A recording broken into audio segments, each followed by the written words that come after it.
सुप्त गतिमान है। वह मुट्ठी में भरी हुई बालू की तरह से यह फिसलता चला जा रहा है।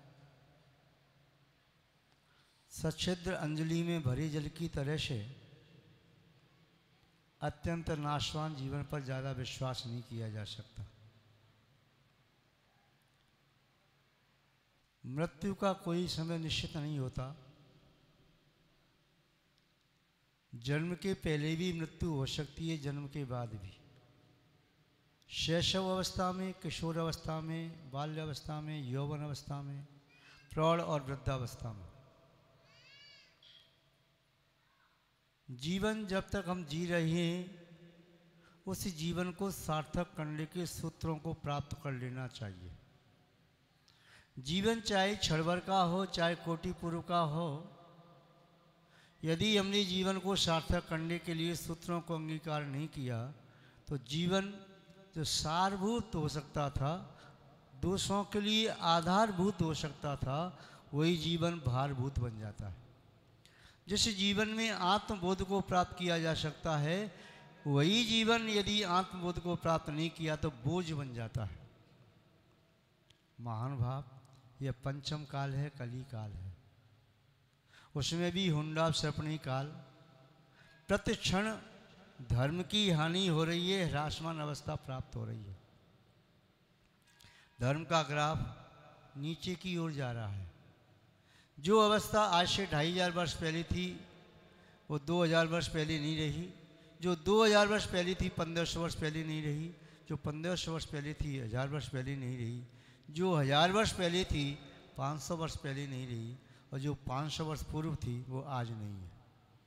500 वर्ष छोड़ो, आज से 50 वर्ष पहले जो अवस्था थी, वो आज देखने में नहीं आ रही।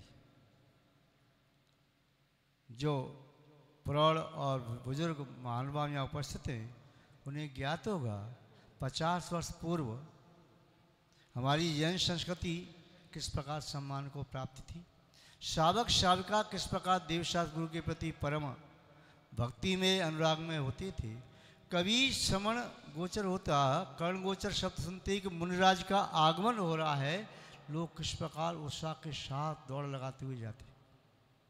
आज साधन सामग्री तो बहुत उपलब्ध हो गई, किंतु साधना बहुत न्यून होती चली आ रही है।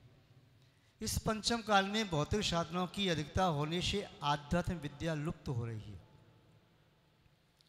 यूँ कहीं कसूर के प्रकट प्रताप से जैसे चंद्रमा लुप्त हो जाता है, वैसी भौतिक विद्या के तीव्र प्रकाश में आध्यात्म विद्या का चंद्र वह लुप्त को प्राप्त हो रहा है। वह दृष्टिगोचर यत्र तत्र कहीं जुगनू की तरह दिखाई दे, किंतु नहीं। आज इस पंचम काल में दीक्षा लेना अत्यंत कठिन है। अश्वधारा पर चलने की तरह से है। लोहे के चने चबाना है, अग्नि के दरिया में तैरना है। आचार्य सोमदेव स्वामी ने 1000 वर्ष पूर्व शस्त्र चंपू में लिखा, कलौ काले चले चित्ते दिए चारनाथ कीट की, ये तचित तद्यापि जिन रूप धरा न रहा। ये कली काल है। इस कली काल में मनुष्य अन्न का कीड़ा बना हुआ है। दिन में 1 बार, 2 बार, 3 बार, 4 बार, कितनी बार खाई कोई नियम नहीं। दिन में 3 बार खा करके भी रात में खाने को न मिली तो रात में नींद नहीं आती, कर्म तो बदलता है। भोजन पूरा कर लिया, पानी न मिली तो ऐसा लगता है कि प्राण कंठ में आ गए हो। अन्न का कीड़ा बना हुआ है, पेट भरा हुआ हो, तब भी कोई वस्तु सामने दिखाई दे तो मन ललचाता है कि थोड़ा सा और ले लो। संसार में कुछ जीव ऐसे हैं जो जीने के लिए नहीं खाते, खाने के लिए जी रहे हैं। सोचते हैं 2 घंटा कब हो जाए, द्वारा कुछ खाने के लिए मिल जाए, अमुक मिठाई, अमुक फल, अमुक प्रकार के व्यंजन प्राप्त हों। वे व्यक्ति अपने जीवन को सफल और सार्थक नहीं कर सकते। निस्संदेह अपने जीवन के साथ खिलवाड़ कर रहे हैं, अपने वरदान स्वरूप जीवन को अभिशाप बना रहे हैं। देह चारनाथ कीट के, देह अन्न का कीड़ा है और ये चित्त मन पीपल के पत्ते की तरह से अति चंचल है। ऐसे में इस चित्त को रोक करके धर्म में लगाना, तत्व चिंतन करना, जनवाणी का स्वाध्याय करना, व्रतशील नियम संयम आदि की भावना जागृत करना ये बड़ा कठिन हो रहा है। बहुत दुष्कर कार्य है संयम की साधना करना।